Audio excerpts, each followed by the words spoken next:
Did you know that when I looked at Glassdoor, there was a report about some of the words that are popping up more and more frequently in their company reviews, what employees are saying about the organizations they work for? The word misaligned is up 149%. Distrust is up 26%, and disconnect is up 24%.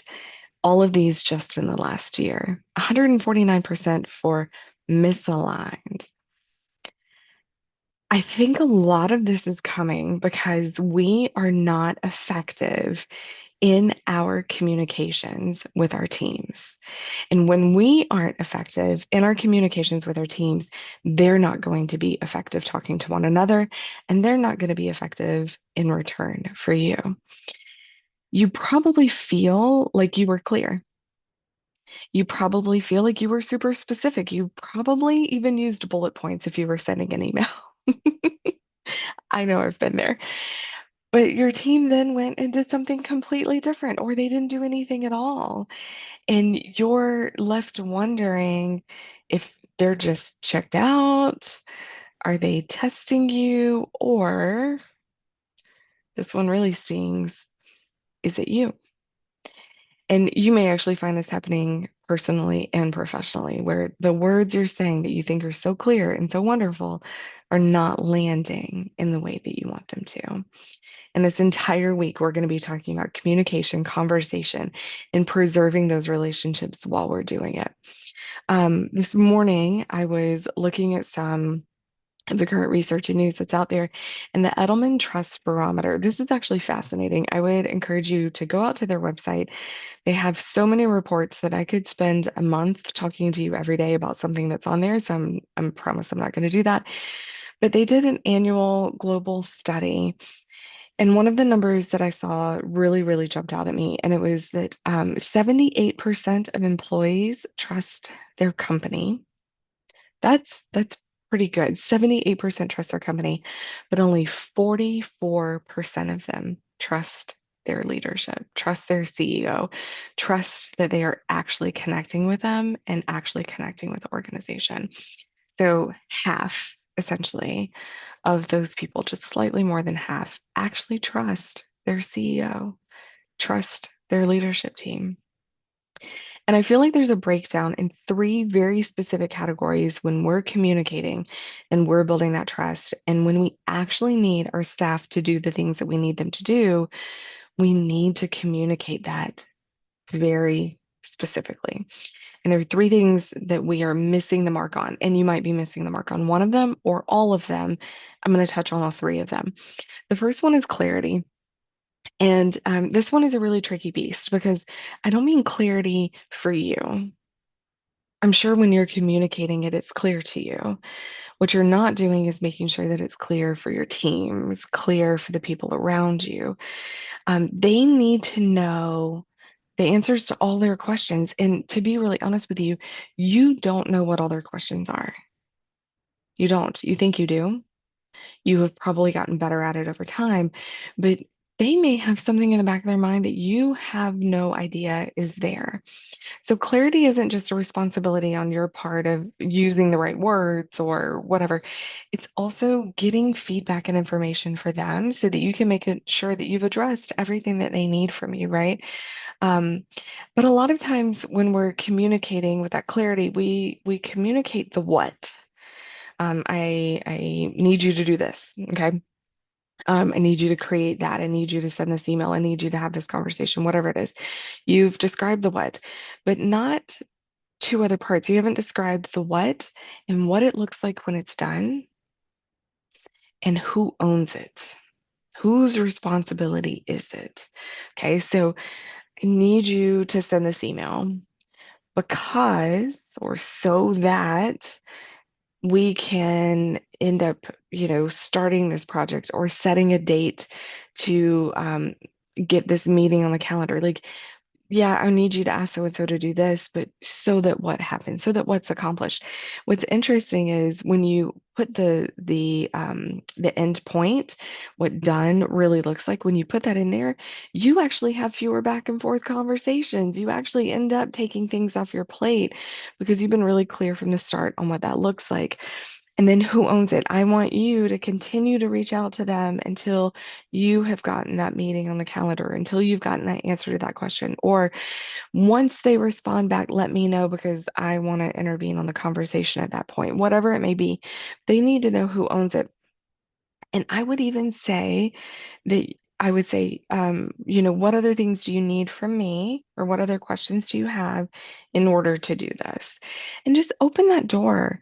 It makes it so that you don't come across as a dictator, but more as a collaborator. You understand that you may have your own blind spots, and you're admitting that, which builds trust. And then they have an open door to be able to ask it instead of saying, well, he told me to do it, but now I'm going to go make bad decisions because I'm afraid to go ask him what to do. He thinks I already know and I don't, and I don't want to look stupid. So I'm just going to go make rogue decisions, assuming and hoping for the best, when in truth, it would have been quicker, faster, and higher quality if they had had that open door to begin with. So that's how you create some clarity. Maybe you're already realizing where you're dropping the ball on some of those things. The second thing is trust. Trust is built over time. You can't just like snap your fingers. I wish that would be amazing. But when they hear the words, but they don't believe that follow through is real because of what happened last time or the time before, and it may even be a boss they had before you, that can happen. That trust is not going to be there. So, just like I mentioned with the clarity, when you are saying, let me know what I haven't told you that you need to know, or let me know what questions you still have, you're building trust. You're saying, I believe in you and I'm here for you. What do you need from me? I'm going to keep that door open. When you say you're going to do something, follow through with it. Don't make people feel dumb. You don't have to be rainbows and unicorns all the time. That's not effective either. But owning that both sides of this coin are human, you and them, you're going to build trust naturally over time. And then the last one, and this one may be the most overlooked piece in this communication strategy, is timing. It's timing. And you're not perfect. You are human and you don't know everything. And sometimes things just have to get done, and the timing is what it is. I hear you. I co-sign on that. That's great. However, if you decide to come out the gate at 6 a.m. on a Monday morning before anyone's had their coffee, you're probably not going to get the best results. If you are unaware and not keeping your ear to the ground on what's happening with your team, and you missed the fact that someone's grandma died over the weekend, and you decide to jump in without having that trust built and that conversation, it's not relational at that point. You're just trying to execute tasks.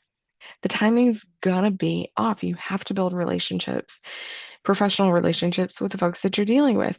If you know that someone just got back from vacation, take 2 seconds and take a beat and think about the fact that um, that they are going to have a pile of emails that they're trying to respond to.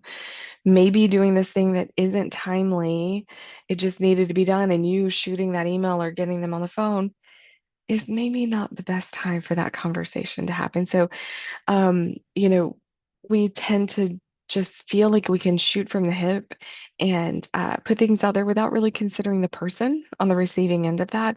And that's going to be a huge consideration to take into account when we are communicating, right? There's actually some new research out that says that poor communication alone is costing our companies up to $30,000 per employee per year, per person. It's shocking. So here's what you can do to fix some of this. Before your next directive that you send out to the team or to an individual, make sure that you have a sentence in there that's going to address the three things: the clarity, the trust, and the timing. Ask them, what does success look like? Who owns it? And when do I need it done? Address those three things. You don't have to ask them that. Tell them that. What does success look like? Who owns it? And when is the deadline? Start with that clarity, right? Okay, so instead of saying like we need to improve this, client onboarding process, I don't know, I made that up. That's too vague. Instead, you can say by Friday, I want Susan to map out our current client touch points and bring me a one pager on where we're losing time. Okay, you've given them the exact result that you're looking for, the deadline to do it, and who owns it, right? Super easy to craft that communication in that way. Okay, so Gallup tells us that 70% of our team engagement lives and dies with you as their leader, as their direct report. So if you see that gaps are missing, I hate to be the one to break the bad news, but the data in this situation lies with a mirror. And it's time for us to look at where we can be better as leaders and where we can step up. So let me know what comes up for you with us, what things you're going to be changing, and maybe even just listening to this, you identified some things that you already know you can improve. I'm curious to hear it. All right, take care.